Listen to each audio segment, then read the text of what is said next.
Assalamualaikum warahmatullahi wabarakatuh. Selamat pagi semuanya, menjelang siang. Pagi, Pak.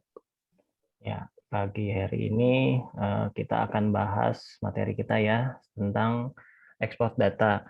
Yang minggu kemarin kan kita sudah ngebahas tentang print ya. Nah, print lalu dari print juga sebetulnya di situ juga sudah bisa jadi PDF ya. Kalau misalnya kita menginstal Acrobat Reader di komputer kita. Jadi si fasilitas printnya sudah ada Acrobat Reader-nya.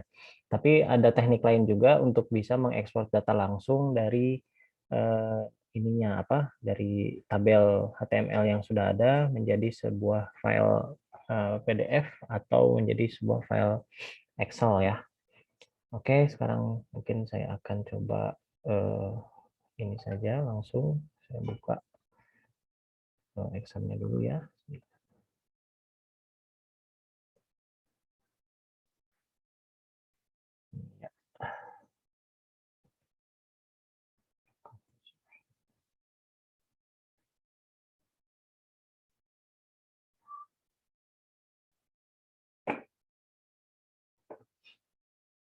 Ya, untuk yang aplikasi yang saya bagikan kemarin, yang bukan kemarin tadi ya, barusan saya bagikan, itu ada penambahan, bukan penambahan, perubahan dari ini, apa namanya, tabel mahasiswanya ada sedikit perubahan. Jadi ada saya edit untuk field foto. Jadi untuk field foto itu kan sebetulnya waktu itu kemarin varchar-nya 500 ya, itu kurang bagus juga karena terlalu besar. Karena sebetulnya yang kita catat itu bukan yang kita masukkan ke dalam database itu bukan si filenya, tapi hanya string aja, string name-nya. Jadi hanya nama filenya aja. Jadi sebetulnya kalau nama file tidak memerlukan uh, varchar yang length-nya yang kapasitasnya besar. Jadi hanya butuh mungkin sekitar 30 atau 20. Nah, itu sudah saya update.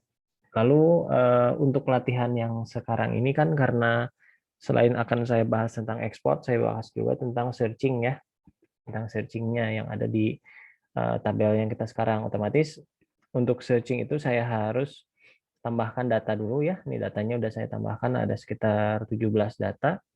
Jadi yang sebelumnya kan masih sedikit ya itu untuk latihan-latihan aja. Nah ini sudah saya tambahkan lumayan nih agak banyak nanti untuk searching.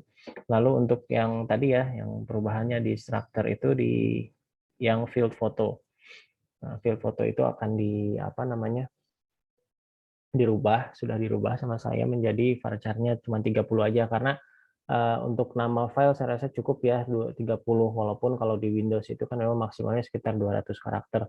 255 karakter malah gitu. Tapi nggak perlu banyak itu dan kadang-kadang juga tidak terlalu banyak gitu untuk nama file. Sehingga disesuaikan untuk kebutuhan kita. Nah, itu saja perubahan untuk database-nya. Jadi yang di file yang saya bagikan itu di dalam file zip-nya ada ekspor dari database-nya. Jadi nanti kalian bisa import si database-nya, tabelnya akan otomatis ke-update ya dan itu juga sudah pakai create database jadi langsung otomatis update si database-nya. Nah, itu untuk yang si ininya apa namanya? Database-nya ya.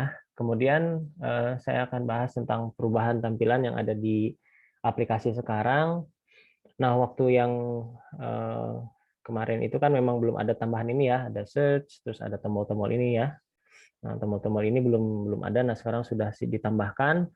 Nah, untuk ini, untuk yang show tense ini sebenarnya entries lebih banyak entry, terus ada pagination juga ya, ada paging, terus ada searchingnya.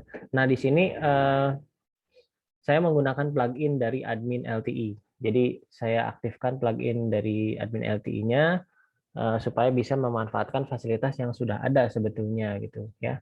Sudah ada. Memang dengan cara ini akan lebih cepat untuk proses kita membuat ekspor datanya dibandingkan kalau kita bikin cara manual. Tapi ada kekurangannya juga. Kalau untuk kelebihannya kita sudah lebih cepat, kita hanya menyesuaikan aja. Lalu kalau kekurangannya adalah tampilannya. Kalau untuk ekspor itu kurang cocok untuk seperti ini karena sebetulnya si plugin ini ada dua fasilitas ya. Fasilitas yang pertamanya adalah untuk pengolahan data.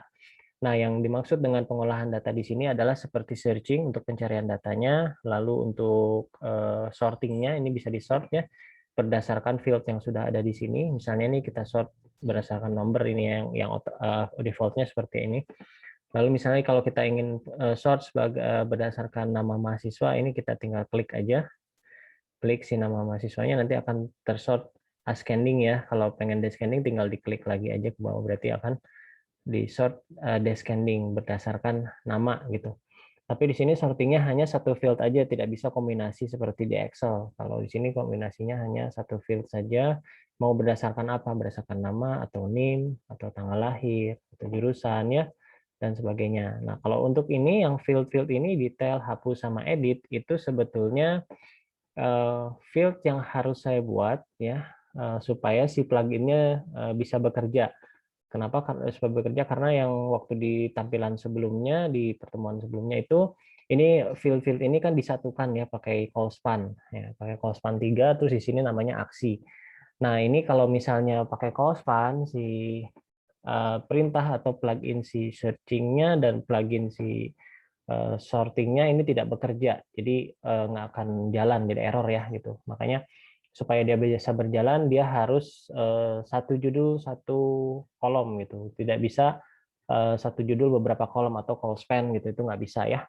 Nah itu untuk pengolahan data ya. Lalu untuk si yang kedua kan tadi saya bilang ada dua bagian ya. Bagian pertama adalah untuk pengolahan data.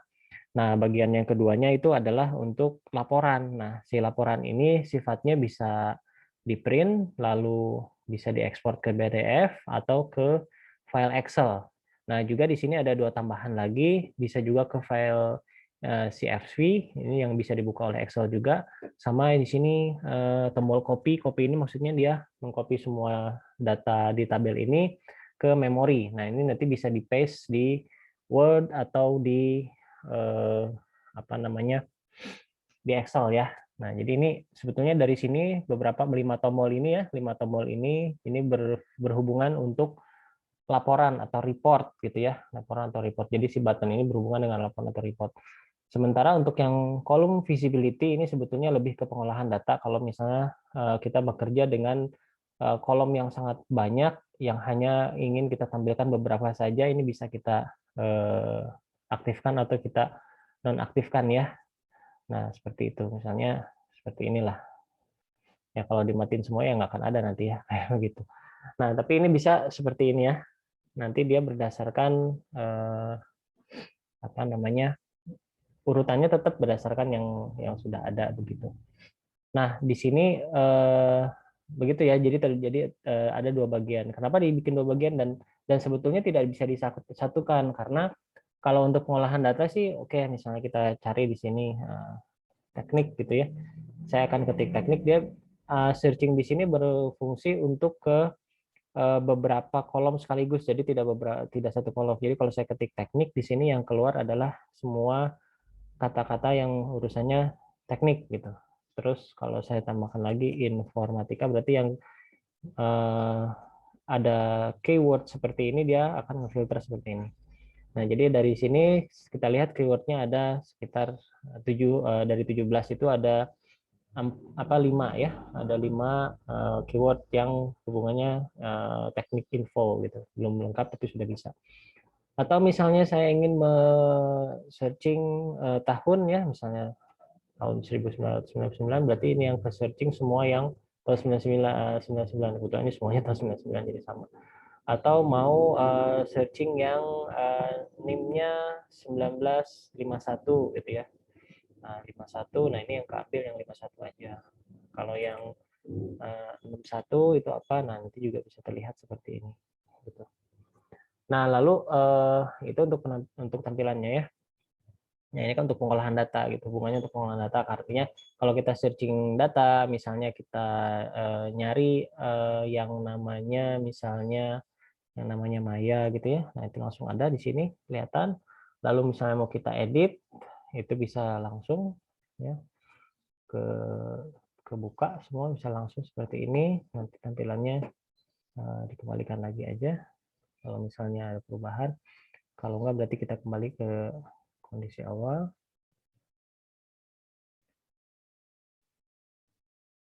Nah, seperti itu ya untuk pengolahan datanya. Nah, detail dan hapus juga ini semuanya masih berhubungan dengan pengolahan data. Nah, ketika untuk laporan, laporan itu kan tampilannya harus bagus ya, harus layak gitu, harus bisa di print dan bisa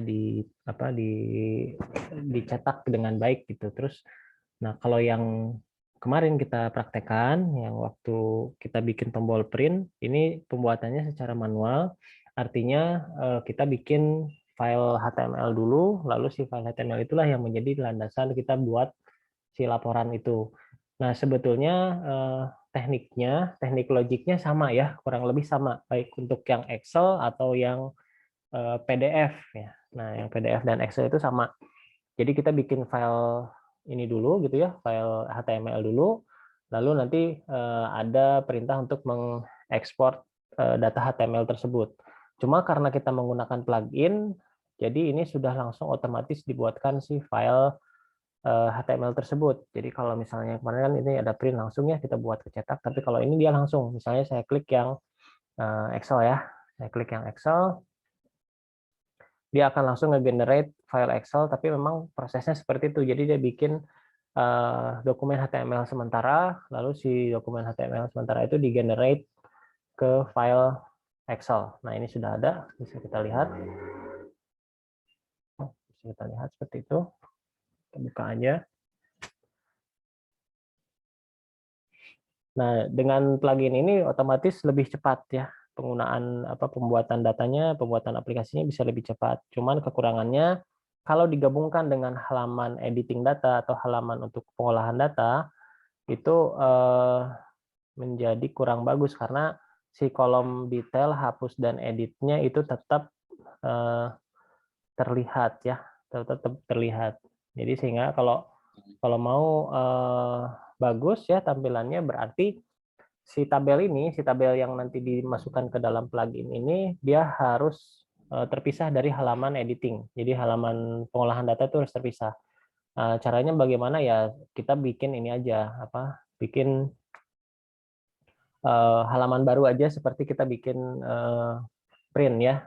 Kita bikin halaman baru misalnya kasih tombol laporan. Nah, dari situ baru dari laporan di dalamnya baru ada tombol-tombol untuk print, export PDF atau export Excel tanpa harus kita menampilkan si file si kolom-kolom detail, hapus dan edit gitu ya. Tanpa kita harus menampilkan itu. Nah, ini kekurangannya sih sebetulnya kalau misalnya kita menggunakan plugin yang disatukan dengan pengolahan data ya. Nah, kalau misalnya disatukan dengan pengolahan data seperti ini. Tapi kalau dipisah ya saya yakin hasilnya juga bagus ya seperti itu. Dan memang tidak fleksibel, tapi kalau dari segi data sudah bisa dikonversi seperti itu. Begitu juga kalau misalnya kita print ya, print dari tombol ini gitu. Kalau print yang dari tombol atas kan kita bisa edit tampilannya. Nah, ini sama nih. Kalau untuk print dari tombol sini field yang namanya field detail, field hapus sama field editnya itu tetap kepakai walaupun isinya kan nggak ada ya, isinya kan hanya berupa tombol aja bukan berupa teks yang ada di HTML. Nah, tampilannya akan seperti ini begitu ya. Nah, jadi saya sarankan sih sebaiknya tidak tidak digabung ya halaman untuk pengolahan data dengan halaman cetak atau laporan. Jadi bisa saja kita klik di sini kita ganti ya. Ini misalnya kita ganti si admin ini gitu ya. Nah, maksudnya si tombol print ini kita ganti dengan laporan misalnya atau report gitu ya.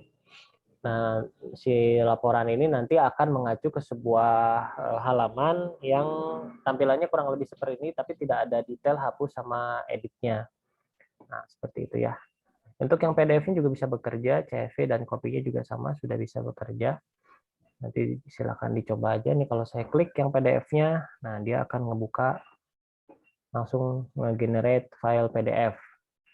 Nah, ini kan. Lalu di sini kan judulnya adalah data mahasiswa seperti itu. Ini ambilnya dari mana gitu ya. Kalau ini pengambilannya itu dari bukan dari judul ini, tapi dari title yang di atas ini. Nanti dijelaskan di skripnya. Dari title. Jadi ada perubahan sedikit modifikasi dari si file header yang kemarin kita miliki dengan file header yang sekarang ada gitu ya. Nah, jadi kita ngambilnya dari sini, bukan dari si judul ini begitu. Nah, semua yang berhubungan dengan tabel ini ada di terkoneksi dengan plugin ini gitu ya, terkoneksi dengan plugin ini.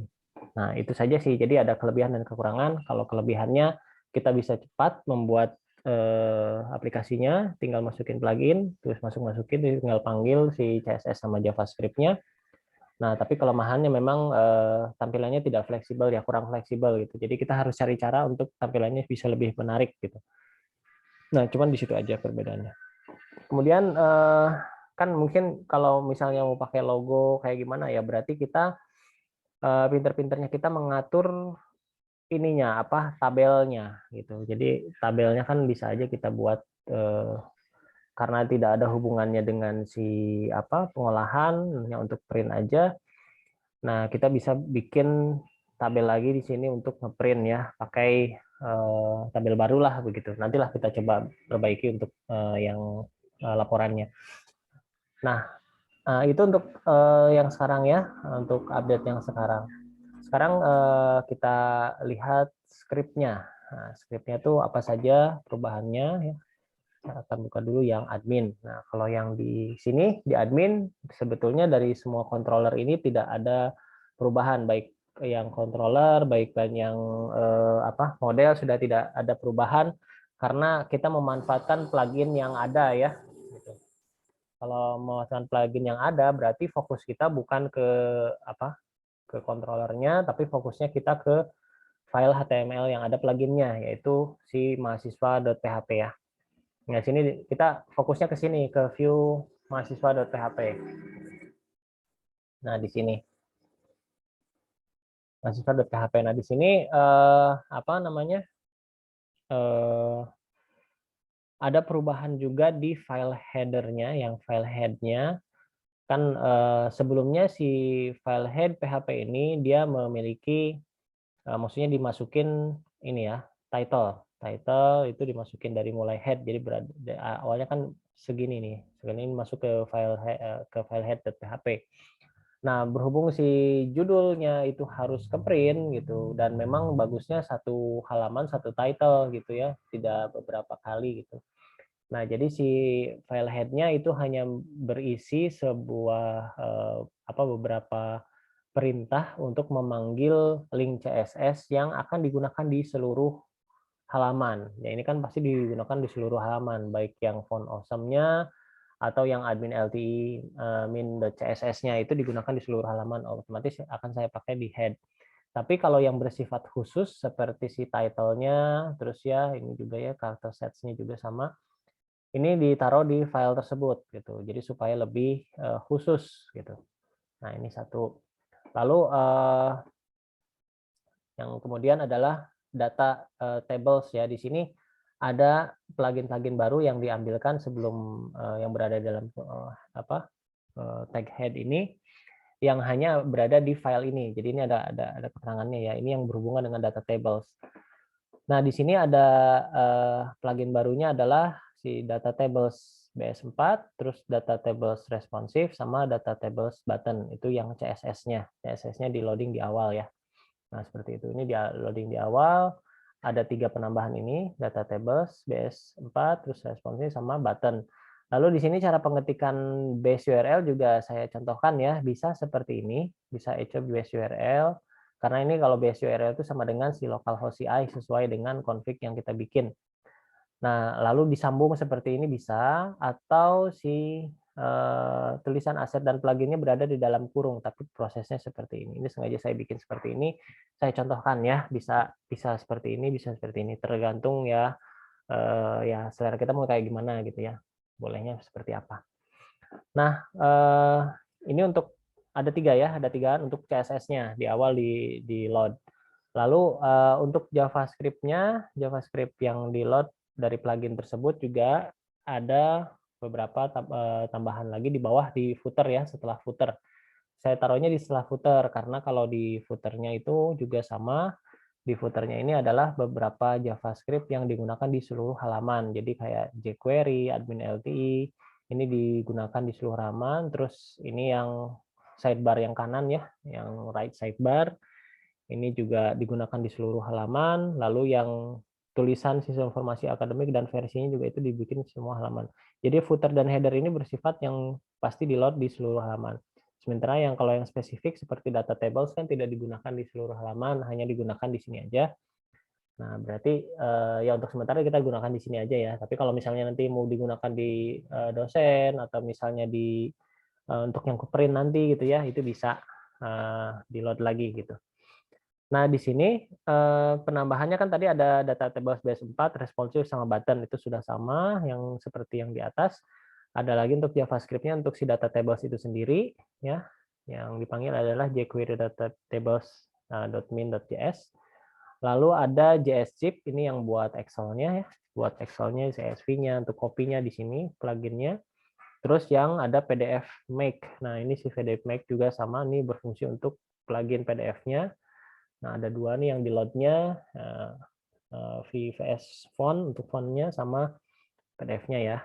Terus ada data tables button yang tadi sama ya, data tables button ada 1 2 nih ada juga sama ya. Yang dipanggil adalah button min.js gitu. Terus di sini ada bootstrap 4min, terus di sini ada untuk yang print min.js sama call vis.js. Nah, ini untuk visual call-nya ya. Ini untuk ngeprintnya, jadi pakai data tables button, ini berhubungan dengan tombol-tombolnya, dan ini HTML 5-nya itu untuk kopinya, untuk copy datanya sebetulnya. Nah, ini perubahan pengambilan si pluginnya. Oke, sekarang saya buka dulu si ininya ya, lokasi pluginnya itu di mana. Nah, ini kan sesuai dengan yang ada di sini, aset plugins ya, berarti harus berada di folder aplikasi. Kita masuk ke localhost kita, localhost CI, root-nya. Nah, di sini di aset. Nah, di sini lalu masuk lagi ke plugin. Nah, ini penambahan plugin-pluginnya yang diambil. Ada data tables, terus data tables BS4, data tables button, responsive, terus ada jQuery udah dari awal sih, JZip sama PDF Make ya. Yang tadinya kan cuma ada tiga ini aja, jQuery, FontAwesome sama Bootstrap gitu. Nah, itu yang sebelumnya. Jadi ada penambahan di sini. Nah, seperti kita ketahui sebetulnya si admin LT ini kalau kita lihat ini banyak sekali pluginnya gitu ya. Jadi kalau dilihat di sini banyak sekali ya pluginnya ya untuk macam-macam lah. Nanti kita bisa ya silakan bisa cari sendiri kegunaannya buat apa aja. Nah, ini masing-masing juga harus diperiksa. Ini semuanya yang berhubungan dengan si admin LTI. Jadi nggak kita ambil semua karena kalau kita ambil semua dan tidak dipanggil ya mubazir juga. Jadi nanti ada penghamburan space di ininya kita di folder localhost-nya kita gitu atau di folder si root-nya. Nah, ini hubungannya kalau misalnya kita mau upload di web. Kalau web itu kan harus semaksimal mungkin, sebagus mungkin ya. Tidak boleh banyak yang hambur karena berhubungan dengan penyewaan juga gitu. Nah, jadi harus dipikirkan sampai ke sana. Nah, lalu di sini itu ya untuk file-filenya, penambahannya hanya di folder plugin aja. Kalau di folder yang distribusi ini tidak ada perubahan karena ini bawaan Bootstrap dari admin LTI-nya. Nah, ini untuk penambahannya. Jadi ini jangan sampai salah untuk pemanggilan si alamatnya ya. Nah, alamatnya kan kalau misalnya kita definisikan di script itu dari sini ke sini itu adalah base URL gitu. Nah, dari sini ke sini adalah penambahan si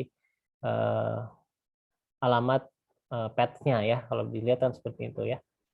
Nah, itu jangan sampai salah karena kalau salah nanti dia nggak akan ke load. Jadi si plugin-nya nggak akan bisa kebuka gitu ya. Jadi harus hati-hati di sini. Nah, itu untuk pemanggilan plugins-nya ya. Nah, selanjutnya ada untuk script script pemanggilannya, JavaScript untuk pemanggilannya. Nah, di sini bentuknya seperti ini, script-nya tidak terlalu banyak. Di sini JavaScript itu biasanya menggunakan ID ya, ID komponen. Nah, di sini perintah function ini dikhususkan untuk ID komponen yang namanya example1 ya. Nah, si example1 itu adalah apa? Nah, kalau di sini example1 itu adalah si tag table. Nah, jadi komponen tabel, seluruh yang berada di komponen tabel ini namanya example 1. Jadi kalau saya close, nah ini ya. Jadi satu blok ini itu adalah example 1. Ya, satu blok dari tabel ke tabel itu adalah example 1. Nah, ini yang disisipkan script untuk JavaScript-nya, untuk si plugin ini. Nah, ini berhubungan ke sini ya, jadi semuanya, si example 1 ini. Nah, jadi kalau misalnya nanti kita lihat di sini script-nya, si example 1 harus pemanggilnya pakai crash ya, atau hashtag ya namanya ini. Nah, si hashtag ini akan memanggil ID si example 1, dan di bawahnya juga harus diperhatikan karena ada button container append to, di sini ada example 1 juga. Jadi kalau misalnya ID-nya mau dipanggil example 1, yang di bawah juga harus example 1 walaupun ini ada penambahan wrapper. Nah, jadi ini harus sama ya, yang ini sama ini harus sama. Itu kuncinya untuk bisa si pluginnya bisa bekerja gitu. Nah, lalu di sini ada option-option yang bisa kita pakai, misalnya paging, ini adalah untuk halaman ya, untuk halaman. Terus ada length change, ini untuk berapa data yang akan ditampilkan ya, minimal kan 10 gitu ya, 25 begitu. Jadi saya langsung buka aja di sini.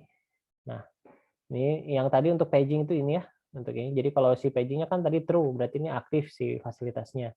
Kalau misalnya kita off-kan ya, kita tinggal false aja, lalu save.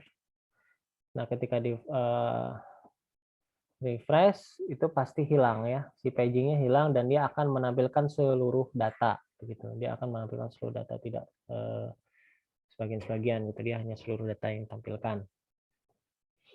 Nah, itu kalau si pagingnya di failskan juga sih, karena tidak ada paging, berarti si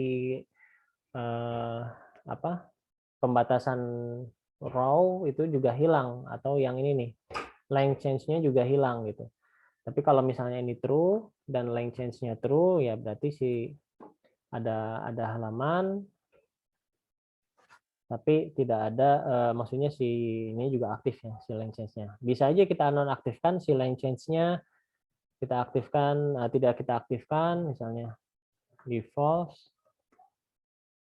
Nah, lalu di sini kita refresh, ini nanti hilang ya, si length change-nya hilang, tapi paging-nya masih ada. Nah, seperti itu. Nah, jadi dua ini berkaitan ya, kalau paging-nya true, false-nya bisa true, bisa false. Tapi kalau misalnya paging-nya true, itu otomatis si length change-nya jadi false gitu. Kalau paging-nya false ya.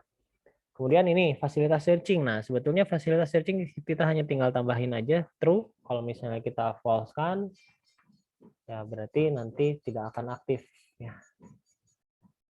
Nah, ini searching-nya ini juga tidak akan aktif tuh. Walaupun si paging-nya juga udah aktif, tapi search-nya tidak ada. Nah, ini tinggal aktifkan ini. Yang sebetulnya prosesnya itu lumayan ribet ya kalau kita pakai sistem yang nggak menggunakan plugin ini, yang manual lah, itu lebih lama kita prosesnya karena nanti ada beberapa yang harus dimodifikasi seperti modelnya karena akan memanggil database-nya, terus JavaScript-nya juga kita bisa pakai perintah JavaScript, atau bisa juga menggunakan apa maksudnya controllernya pun harus dimodifikasi kalau misalnya kita nggak pakai plugin. Jadi lebih lama lah kita bikinnya. Nah, jadi ini hanya tinggal aktifkan true false saja. Terus ini untuk ordering. Nah, ordering ini untuk sort ya, untuk sorting. Ini orderingnya. Kalau di sini orderingnya false, ya, ya dia akan mati nih. Si panah-panah ini nggak akan ada ya. Jadi nggak bisa di sort ya si tabelnya seperti itu. Nah, ini kalau dilihat ya di sini nggak ada, hilang ya. Tuh, hilang semua. Jadi nggak bisa. Nah, itu yang menyebabkan kalau misalnya kenapa harus satu kolom satu judul, karena itu nanti hubungannya setiap judulnya dijadikan tombol. Tapi kalau dibikin true ya berarti semuanya akan ada akan ada sistem sortingnya. Nah, seperti itu ya. Nah, selanjutnya ada responsif. Kalau ini sih sebetulnya untuk membesar atau mengecilnya kalau misalnya device-nya beda-beda ya. Yang terakhir adalah buttons. Nah, button di sini juga sama nih kode-kodenya, ada copy untuk tombol copy, terus CSV, Excel, PDF, print, dan Colvis. Colvis ini adalah kolom visual ya, kolom visual. Ini juga nggak sembarangan ya, kalau misalnya kita salah ngetik di sini juga nanti error sih, sebetulnya nggak akan keluar gitu.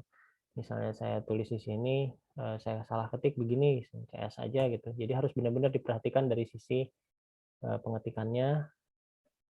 Nah, kalau misalnya di refresh, nah itu hilang, si tombol ini tidak bekerja gitu. Tapi searching-nya bekerja karena ada kesalahan di sini. Nah, jadi harus benar-benar. Atau kalau nggak mau dipakai sama sekali, ini kan opsional ya, koma-koma nih. Saya hanya pengennya misalnya, saya pengen Excel, print, sama PDF, kolom visual, dan copy atau CSV ini dihilangkan, itu bisa, nggak masalah. Yang penting tidak boleh salah ketik. Tapi kalau dihilangkan seperti ini bisa. Nah, save, refresh. Nah, ini ya, jadi tombolnya hanya seperti ini. Excel, PDF, dan print. Itu aja seperti itu. Untuk modifikasinya ya. Untuk modifikasinya seperti itu. Nah, oke. Saya rasa cukup mudah ya untuk menggunakan plugin ini. Silahkan kalau ada yang mau bertanya sebelum saya jelaskan lebih lanjut. Kalau ada yang kurang jelas, silahkan ditanyakan. Kalau ada yang ingin bertanya, boleh saya persilahkan dulu, kasih waktu. Silahkan.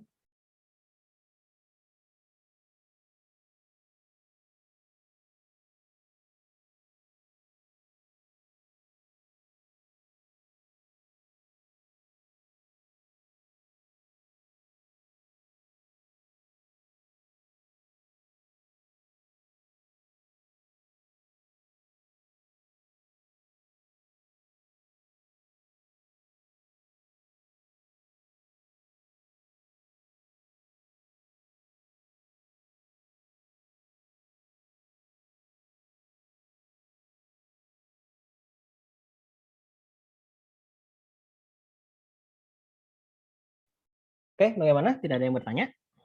Apa cukup jelas? Cukup, Pak. Jelas ya, mudah-mudahan bisa dipraktekkan.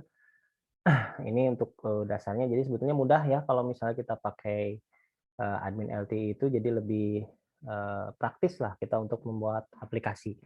Asal kita tahu bagian mana yang harus kita edit dan bagian mana yang harus kita gunakan gitu ya. Oke, saya akan sedikit jelaskan kalau misalnya bikin manual kayak bagaimana gitu ya. Nah, kalau bikin manual ya kayak tadi ya, logiknya kita harus bikin ini dulu gitu, apa, page HTML dulu gitu ya.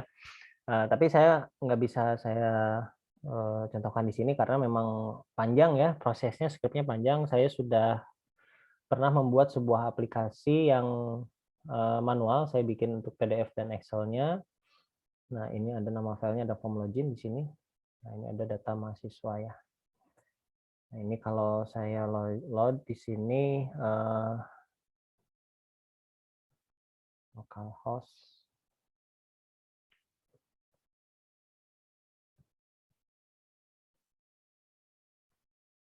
Login saya panggil, di sini ada login.php.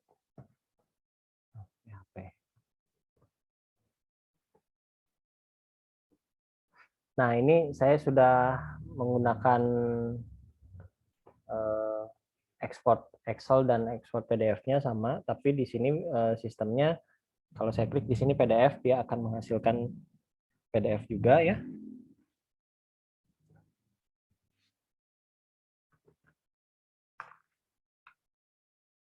Nah, ini prosesnya sama sistem rendering, tapi nanti saya akan jelaskan bagaimana prosesnya dia bisa langsung tampil.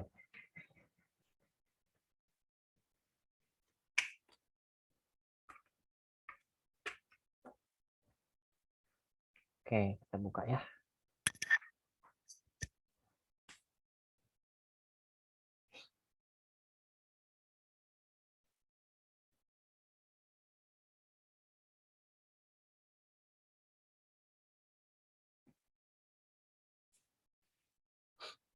Loadingnya lama nih. Nah, ini ya seperti ini. Dia bisa nge-load seperti ini, dan ini sebetulnya manual ya, manual dibikin tidak menggunakan plugin. Maksudnya HTML-nya manual, tapi tetap aja kita harus pakai plugin PDF-nya gitu. Nah, tapi tampilannya itu bisa kita atur.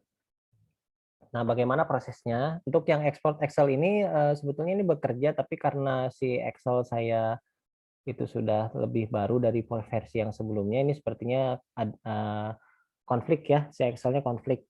Jadi harus di-update dulu si plugin Excel-nya ini, karena udah agak lama nih saya buat. Nah, di sini apa namanya? Kalau dilihat prosesnya seperti apa ya?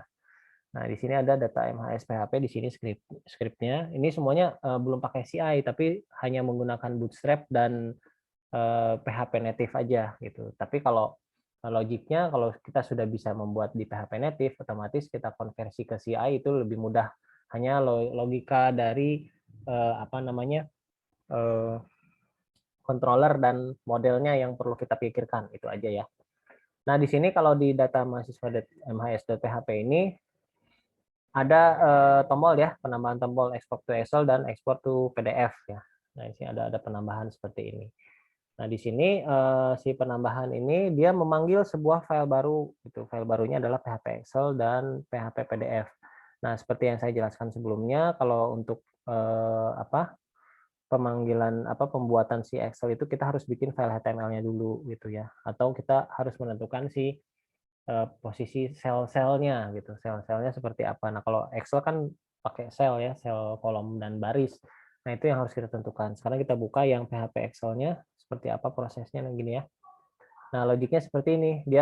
Ini saya include dulu si plugin PHP-nya untuk bisa ngebuka, karena di sini writer-nya dia pakai yang Excel 2007 ya. Harusnya mungkin saya harus cari yang versi yang lebih terbaru gitu kalau untuk menggunakan cara ini gitu.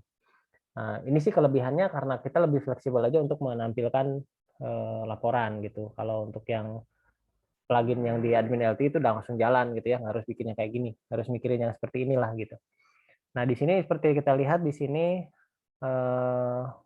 perintah-perintahnya adalah untuk yang berhubungan dengan si file Excel, seperti set creator, last modified by siapa gitu ya, terus title-nya gimana ya, lalu di sini mulai masuk ke selnya, pengisian selnya. Kalau di sini kan selnya A1 itu berarti kolom 1 baris ke 1 ya. Terus B1, C1 dan selanjutnya ini kan baris ke 1 semua, dan kalau dilihat di sini adalah si judul field-nya. Ya, judul field-nya ini yang ditampilkan di baris ke 1. Nah, terus ini untuk awalnya di Excel-nya, jadi logiknya seperti ini. Lalu untuk selanjutnya kan pasti isinya ya. Isinya kan ngambil dari database. Nah, karena dia ngambil dari database dan ini adalah PHP native, jadi dia otomatis dia memanggil dulu perintah si database dulu, lalu panggil SQL-nya. Setelah itu dieksekusi, datanya di-load. Setelah datanya di-load baru ditampilkan di sini menggunakan while. Nah, menggunakan while karena dia per baris. Karena dia sifatnya barisnya berubah-ubah, berarti si barisnya dirubah menjadi variabel. Nah, makanya saya bikin sebuah variabel baris yang nilai awalnya 2, karena yang satunya kan udah ada di atas gitu. Jadi kita lanjutkan aja 2. Nah, ini baris berarti nanti jadi A2, B2, C2 dan seterusnya. Lalu di bawah si barisnya harus ditambah setiap di akhir looping. Supaya ketika ke atas lagi si datanya masih ada, barisnya jadi 3 gitu. Dan seterusnya sampai datanya habis ya. Sampai datanya habis, selesai tercetak si dari kolom A sampai kolom I, lalu barisnya juga tergantung dari jumlah data ya, seperti itu. Nah, baru ini karena ini masih di memori ya, belum dibikin di Excel-nya gitu. Ini masih berada di memori statusnya. Lalu mulai setting nama filenya ya, file name seperti ini, terus ada header-nya juga untuk nama filenya seperti apa. Kan nama filenya di sini, nanti hubungannya di sini ya. Nah, baru di sini ada eksekusi perintahnya, writer, PHP Excel, input outputnya di sini IO factory, create writer. Nah, di sini langsung settingannya, dan outputnya pada halaman yang sama ya, pada halaman yang sama gitu, pada halaman, maksudnya pada halaman yang sama dengan nama file si PHP Excel-nya gitu. Nah, seperti itu. Nah, di sini kalau udah dipanggil seperti ini udah langsung nih si Excel-nya sudah bekerja, sudah langsung ngebuat si file Excel. Ini prosesnya. Sepertinya ini, apa, ya prosesnya seperti itu. Jadi kayak bikin, yang sementara dulu baru bisa diatur. Nanti bisa pengaturannya sesuai dengan keinginan kita lah untuk settingannya di sini. Nah, itu yang untuk PHP Excel-nya. Terus yang kedua untuk yang, PHP PDF ya. Nah, PHP PDF ini dia, konsepnya sama dengan yang print. Kalau yang print itu kan dia kita bikin, dokumen HTML dulu, udah bikin dokumen HTML, lalu dilakukan perintah print menggunakan JavaScript. Nah, kalau yang PDF ini sama, kita bikin dulu file-file, HTML-nya, lalu si file HTML-nya tersebut, diatur sedemikian rupa supaya bisa diekspor ke PDF. Nah, tapi di sini ada sedikit konsep yang, berbeda dengan yang print. Kalau yang print itu kan langsung ke dokumen HTML-nya aja, langsung tinggal panggil. Kalau yang PDF enggak. Jadi si dokumen HTML-nya itu kan HTML kan berupa kode-kode kan ya, kode-kode, HTML. Nah, si kode-kode HTML itu semuanya dimasukkan ke dalam, eee, sebuah variabel. Nah, ini jadi contohnya seperti ini. Kan kalau ini yang atasnya sebetulnya untuk eksekusi, apa namanya, database-nya ya. Nah, ini kalau di CI ini berarti dipanggilnya pakai model di sini ya, di model dan controller nih hubungannya. Lalu kalau yang bawahnya sih sama aja, berarti nanti fokusnya ada di view-nya, seperti itu. Nah, ini untuk, contohnya ya, contohnya di sini ada satu variabel HTML. Nah, variabel HTML isinya, script HTML, tapi sistemnya seperti ini. Jadi sedikit-sedikit dimasukinnya. Ini kita masuk, sampai sini udah selesai. Lalu pakai sistem penambahan string. Jadi kalau misalnya script-nya seperti ini maksudnya HTML yang baru ya, variabel HTML yang baru sama dengan variabel HTML yang lama, yaitu yang ini gitu ya, digabung ya, pakai titik kan, digabung dengan string yang baru. Nah, jadi, maksudnya seperti ini. Jadi perintah HTML titik sama dengan, itu sama dengan, artinya sama aja dengan HTML sama dengan HTML plus, string. Nah, ini adalah string yang barunya. Nah, jadi kita maininnya di sini, jadi potongan-potongan, string dari si HTML-nya kita bermain di sini. Dan ini harus benar-benar teliti, karena kalau misalnya kita salah aja ya, misalnya di sini nggak pakai, nah ini jadi masalah juga gitu ya di HTML-nya. Jadi triknya sebetulnya kita harus bikin dokumen HTML dulu sampai berjalan dengan baik, lalu kita paste satu-satu ya, perbagian-perbagian. Nah, harus benar-benar diperhatikan perbagian-perbagian, baru kita gabungkan. Nah, terus nanti berhadapan dengan setelah ini kan untuk awalnya ya, untuk awal, apa namanya, kolom field-nya ya, maksudnya judul field-nya, lalu di sini kan untuk isinya. Nah, isinya kan itu otomatis harus looping sesuai dengan data yang ada, gitu.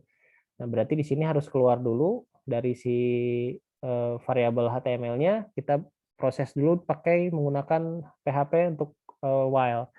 Baru nanti setiap di dalam looping-nya dilakukan penambahan dari si variabel ini gitu ya. Variabel ini. Jadi HTML dot lagi, tambahin lagi satu data, terus tambahin, tambahin terus sampai habis si datanya. Seperti itu. Nanti setelah tampil semua datanya baru ditutup ya untuk si HTML untuk tab body-nya. Nah, udah selesai. Ini kan saya menggunakan plugin-nya DOM PDF ya. DOM PDF untuk dari HTML ke PDF itu pakai DOM PDF. Baru si DOM PDF-nya dipanggil. Nah, DOM PDF-nya dipanggil, terus dilakukan perintah-perintah eksekusi untuk merubah si variabel HTML tersebut menjadi sebuah file JavaScript. Ada setting paper juga. Nah, setelah selesai semua settingannya, baru perintah render. Nah, render langsung dirubah semuanya. Dan ada setelah dirender, setelah disusun gitu ya. Ini masih di memori nih, baru dibuat filenya, stream data. Nah, seperti ini. Nah, ini untuk proses manualnya ya. Kekurangannya ya rumit ya, harus butuh ketelitian yang lumayan nih, lumayan bagus ketelitiannya. Tapi memang hasilnya bisa fleksibel ya, kita mau masukin gambar, mau bentuknya, ukuran apa namanya, ukuran tabelnya seperti apa, warna tabelnya seperti apa, terus apa aja yang mau ditampilkan, itu benar-benar fleksibel. Tapi kekurangannya memang rumit gitu. Berbeda dengan yang plugin. Nah, kalau plugin gampang, tapi ya harus tampilannya tidak terlalu fleksibel gitu. Kita harus harus sering edit lagi ya, seperti itu. Oke, sampai sini ada yang mau bertanya, silahkan. Siapa tahu ada yang mau bertanya. Enggak, Mas. Siapa nih? Iya, Mas. Ada yang bocor. Ya, gimana, Reina? Ada yang mau ditanyakan? Reina, Rindiani Putri, ada yang mau tanyakan? Open mic tadi barusan.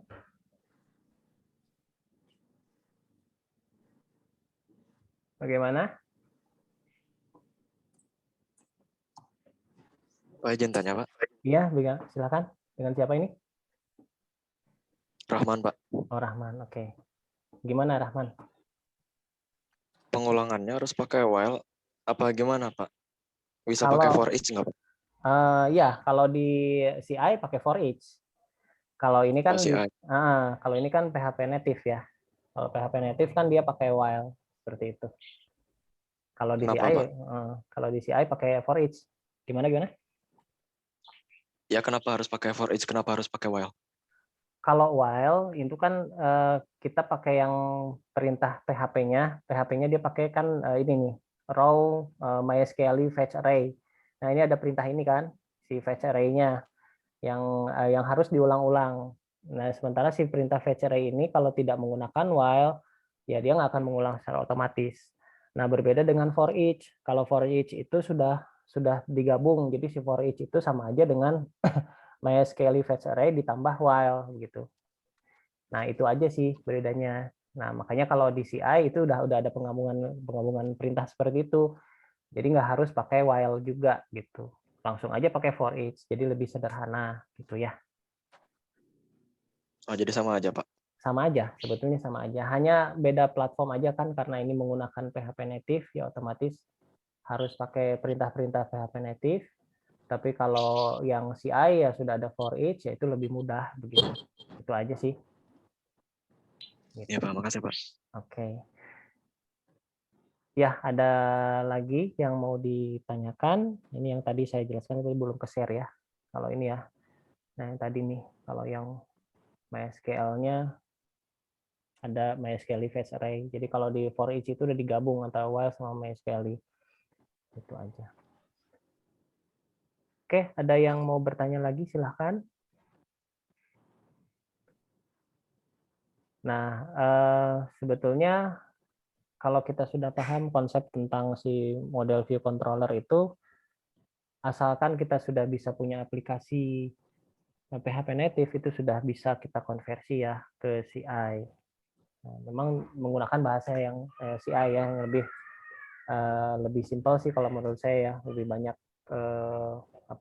kemudahan-kemudahannya kalau untuk membangun aplikasi yang besar gitu dibanding dengan si PHP native gitu. Di satu sisi PHP native itu fleksibel, tapi satu sisi yang lain banyak yang nggak praktisnya, diantaranya ya ini untuk proses pembuatannya itu harus seperti itu, harus detail, terus dari sisi security-nya juga belum terlalu bagus ya yang dibandingkan dengan menggunakan framework. Nah itu, begitu aja sih. Baik, silakan ada yang mau bertanya lagi?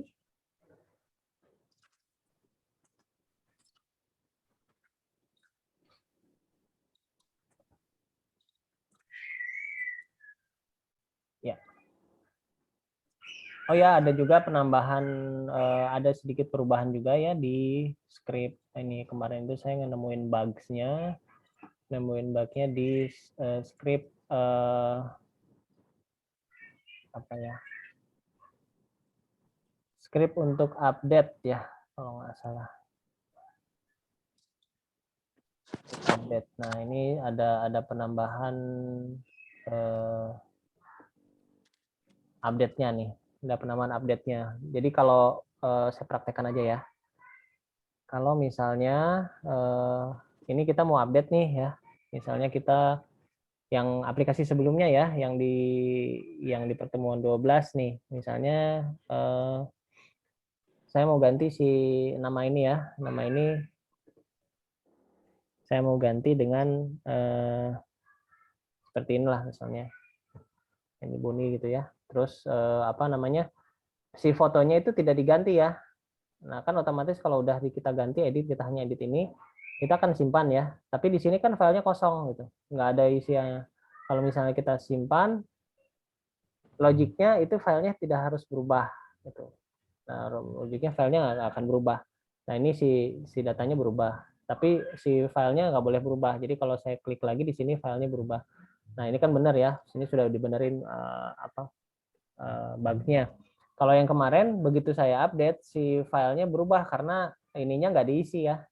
Dia akan ngupdate yang ada di sini, ininya nggak diisi kosong. Otomatis harus saya tambahin logika lagi. Kalau misalnya ini tidak ada perubahan, berarti tidak ada harusnya tidak dirubah si namanya atau si fotonya begitu. Nah makanya saya sisipkan lagi script di sini untuk mengecek apakah ada atau tidak ya, maksudnya si nama filenya sama atau tidak gitu. Kalau nama filenya sama tidak ada perubahan berarti tidak harus dilakukan perubahan. Nah otomatis mau nggak mau logikanya apa? Logikanya harus saya cek dulu apakah si nama filenya berubah atau tidak, apa nama filenya kosong atau tidak, kan karena itu kan kalau kosong ya. Kalau dia kosong berarti kan tidak ada perubahan gitu. Tapi kalau misalnya ada isinya ya berarti ada perubahan.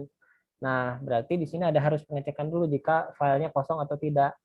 Nah, berarti saya harus ambil dulu si variabel namanya dulu. Nah, ini otomatis saya mau nggak mau saya harus menggunakan perintah files nama ya.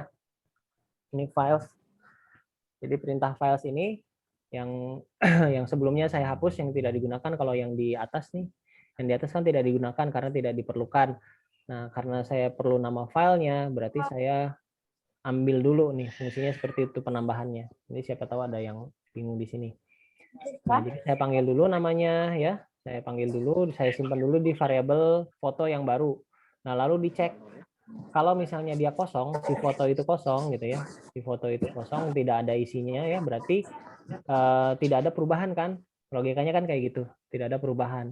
Nah, berarti kalau tidak ada perubahan, karena saya sudah mencatat nama file yang lamanya, ya jadi disamain aja old photo sama dengan apa file foto dengan old photo, berarti selesai, tidak ada update data.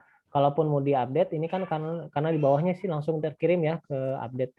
Ini namanya tetap sama, jadi tidak ada perubahan dan tidak ada proses untuk upload data atau menghapus ya. Nah, itu filter yang di awal gini. Tapi kalau dia ada isinya, ya tidak ada isinya gitu ya, baru dia akan melakukan perintah di sini. Dia akan upload si filenya, terus dia akan cek ya ini kriteria-kriterianya, lalu dia akan menghapus foto yang sebelumnya. Nah, itu perubahan untuk diupdate ya, perubahan untuk diupdate. Perubahannya seperti itu. Jadi kalau nanti menemukan yang bingung ini seperti apa gitu ya, yang seperti apa begitu.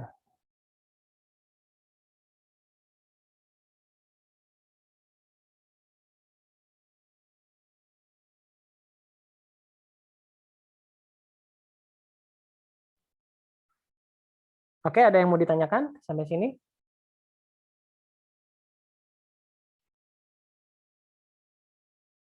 Itu untuk yang update ya kemarin.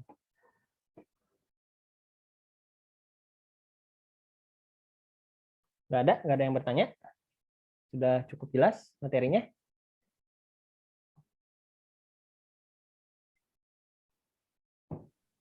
Jelas, Pak.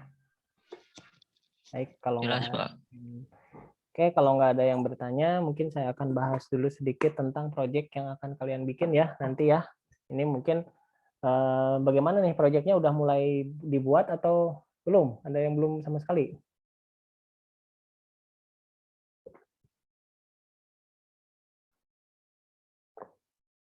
Bagaimana? Ada yang udah bikin? Masih ngonsep-ngonsep, Pak. Konsep ya. Berarti kalau gitu saya bisa jelaskan kriterianya sekarang ya. Jadi begini, ini kan udah pertemuan ke-14, artinya waktu kita sebentar lagi ya, sebetulnya harusnya sudah mulai dibuat ya kemarin gitu, karena dari mulai database itu sudah mulai dibikin tampilan. Tapi nggak apa-apa, kita masih punya waktu, tapi saya sarankan jangan dimepet-mepet karena ini hubungannya dengan tugas akhir ya, tugas akhir untuk si mata kuliah kita ini. Nah, nanti di pertemuan 15 di minggu depan itu kan saya akan ngebahas tentang sistem login ya, itu nanti bisa kalian gunakan di proyeknya. Sistem login di situ akan membahas tentang session juga, terus ada pembagian role dari admin dan mahasiswa, itu tekniknya seperti apa, itu akan dibahas di minggu depan. Lalu pas di pertemuan itu juga, pertemuan 15, saya akan mulai buka si link ininya, Google Classroom-nya khusus untuk pengumpulan proyeknya. Jadi bagi yang sudah mulai membuat proyeknya, itu saya akan buka nanti di pas pertemuan 15, sampai batas akhirnya adalah di UAS.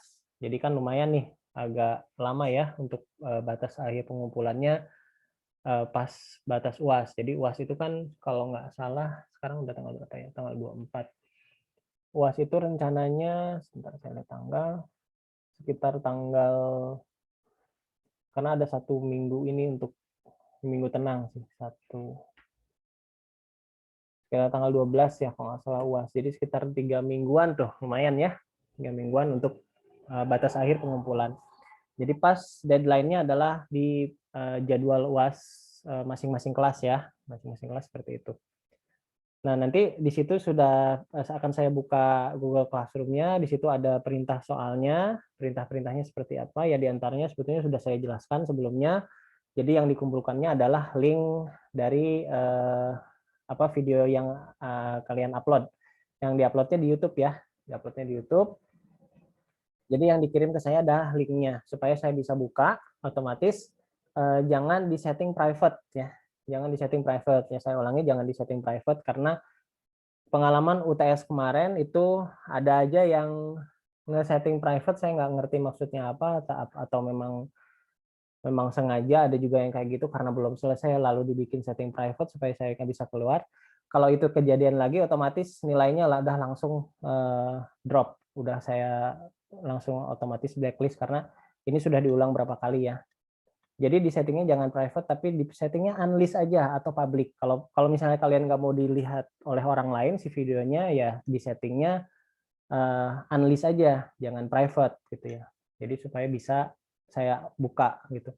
Nah ya, hal-hal seperti itu tolong diperhatikan, hal-hal kecil ya, tapi ini berpengaruh ke penilaian. Artinya di sini menunjukkan keseriusan kalian dalam membuat si proyek ini begitu.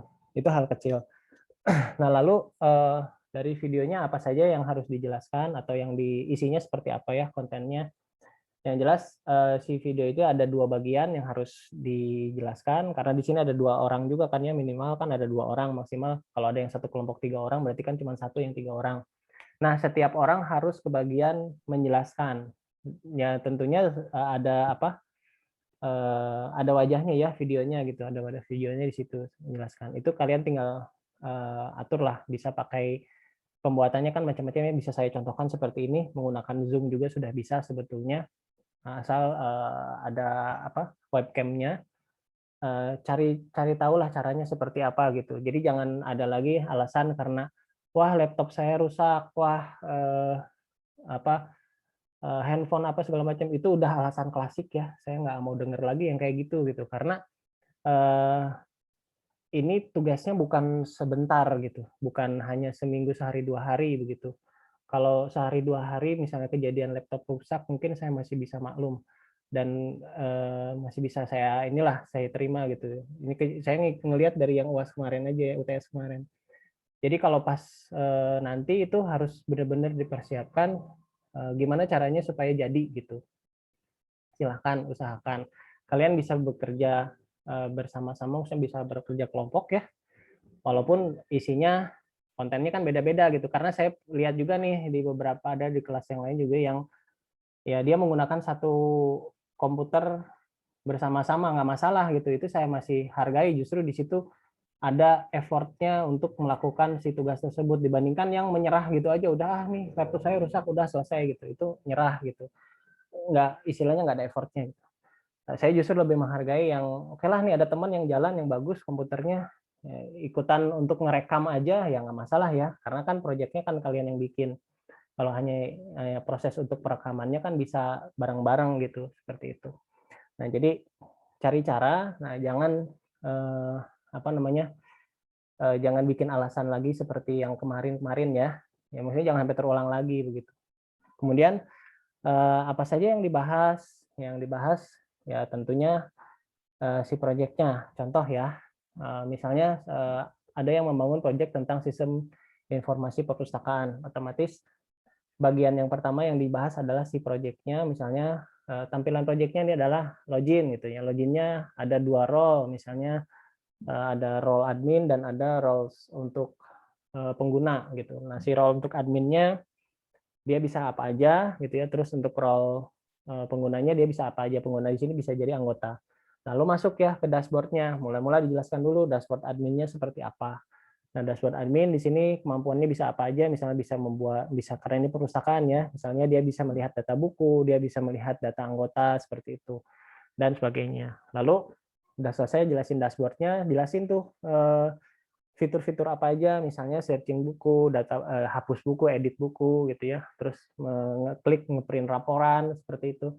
Nah, itu jelaskan untuk si fasilitas adminnya. Nah, setelah selesai fasilitas admin dijelaskan, baru ke user yang satunya lagi, misalnya yang anggota. Yang anggota di sini dijelaskan, misalnya dia hanya bisa meminjam, nah prosesnya minjamnya seperti ini, mengembalikannya seperti ini. Nah, itu udah selesai untuk si bagian penjelasan proyeknya. Lalu saya tambahkan lagi untuk yang bagian keduanya adalah si ininya apa namanya? Karena ini kan mata kuliahnya mempelajari tentang CI, berarti saya juga perlu mengkonfirmasi bahwa ini memang dibuat oleh CI gitu ya, dibuat oleh CI, bukan untuk menggunakan aplikasi yang lain. Otomatis nanti ada satu sesi menjelaskan tentang si project CI-nya. Jadi file-file CI-nya ditunjukkan, misalnya, nah di project perpustakaan ini adalah file-file controllernya gitu. Ini berada di root apa ya, di rootnya seperti apa, localhost, terus tampilkan aja di Sublime Text-nya aja ya, tampilkan, nggak usah di Explorer lah. Kan di sebelahnya di Sublime Text bisa kelihatan ininya ya. Atau yang pakai Visual Studio Code juga nggak masalah karena kelihatan di situ path-nya. Nah, situ tunjukkan ini controllernya apa aja. Ada misalnya ada controller admin, ada controller anggota. Nah, isinya fungsinya ini aja. Jadi tidak dijelaskan seperti yang waktu UTS kemarin ya. Kalau yang UTS kemarin kan detail, ini buat apa, script ini buat apa. Nah, itu saya nggak harus sampai ke sana ya, nggak harus sampai ke sana. Karena itu pasti makan waktu yang banyak. Jadi hanya cukup menjelaskan file-file apa saja yang ada di dalam proyeknya. Misalnya ada controllernya apa aja, terus yang mengurusi tentang modelsnya ada apa aja, file modelsnya tunjukkan, lalu nanti tunjukkan juga view-nya ada apa aja. Nah, paling itu aja ya untuk yang penjelasan tentang CI-nya. Jadi itu untuk mengkonfirmasi bahwa ini memang dibikin oleh CI, seperti itu. Nah, jadi itu ya kurang lebih konten dari video yang nanti akan kalian buat gitu. Nah, nanti setelah selesai, lalu nanti setelah misalnya mau ada proses editing atau seperti apa, silakan mau diperbagus untuk tampilannya. Nanti setelah itu diupload ke YouTube, lalu setting pas waktu bagian akhir tuh, pas waktu bagian untuk mau ke publish, itu settingannya unlist aja supaya misalnya kalian nggak mau dilihat sama orang lain itu nggak apa-apa, tapi unlist aja. Tapi yang penting saya bisa akses menggunakan link, jangan di setting private ya. Oke, sampai sini apakah cukup jelas untuk proyek yang akan kalian buat? Atau ada yang mau ditanyakan? Silahkan.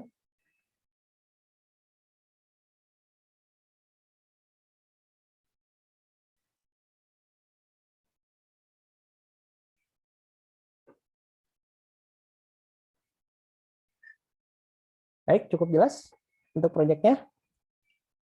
Kalau nanti masih bingung, silahkan tanya ke saya ya. Silahkan tanya ke saya. Nanti di pertemuan 15 itu bakal ada list-listnya, list yang tadi saya jelaskan berupa tertulis ya. Nanti bisa kalian jadi panduan kalian dalam pembuatan si video tersebut.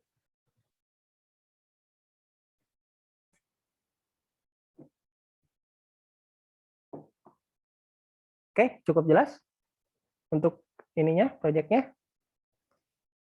Cukup jelas, Pak. Cukup jelas ya, bisa ya. Nah, karena kan ini kelompok, jadi silahkan kerjasama ya, silahkan antar kelompok juga boleh bekerja sama ya. Untuk proses pekerjaannya boleh bekerja sama, tapi kerjasama dalam artian ya seperti tadi ya, misalnya mau ikut nge-record itu boleh aja lah. Tapi kerjasama dalam artian dibikinin itu ya udah beda gitu ya, karena nanti saya bisa melihat ketika menjelaskan gitu. Nah, ketika menjelaskan itu terlihat dia menguasai atau tidak gitu. Nah, itu aja sih. Jadi manfaatkan waktunya. Saya yakin kalian juga banyak tugas nih kayaknya ya dari mata kuliah yang lain gitu. Nah, jadi atur-atur lagi waktunya benar-benar diatur. Kemudian karena kita UAS-nya ini home base, maksudnya ya dibawa, bukan home base, maksudnya di take home ya, dikerjakan di rumah. Jadi paling enggak nanti setelah jadwal UAS itu kalian nggak usah UAS lagi yang tinggal mikirin UAS yang lain gitu. Kalau misalnya ini udah selesai gitu ya. Enaknya sih seperti itu. Jadi diatur waktunya supaya tidak bentrok dengan pengerjaan tugas-tugas atau UAS yang lain gitu. Oke, kalau sudah cukup jelas, saya screenshot dulu ya yang hadir hari ini untuk berita acara perkuliahan hari ini. Silakan, mungkin yang mau di open kameranya silahkan. Saya screenshot dulu.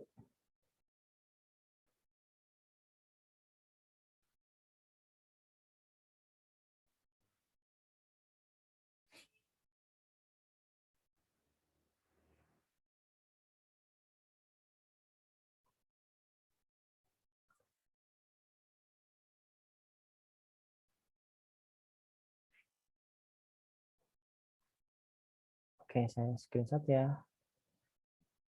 Siap, 1, 2, 3.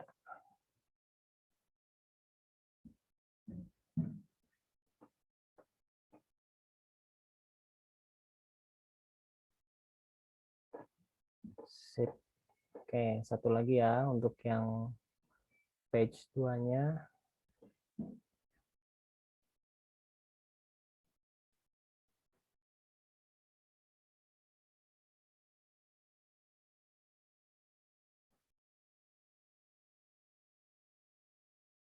Oke, siap ya. 1, 2, 3.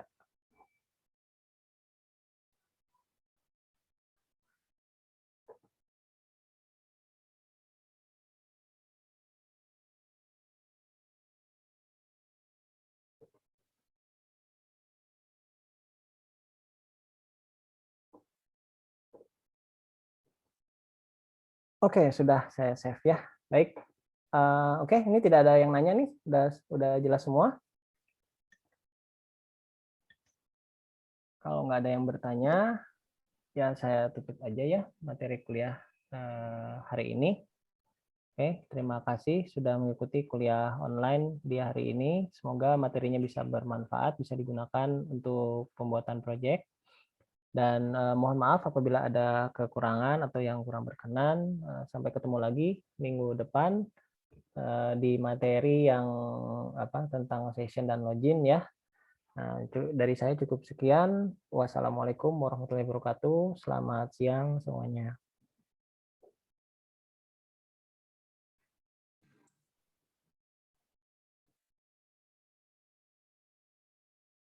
Oke, saya close ya.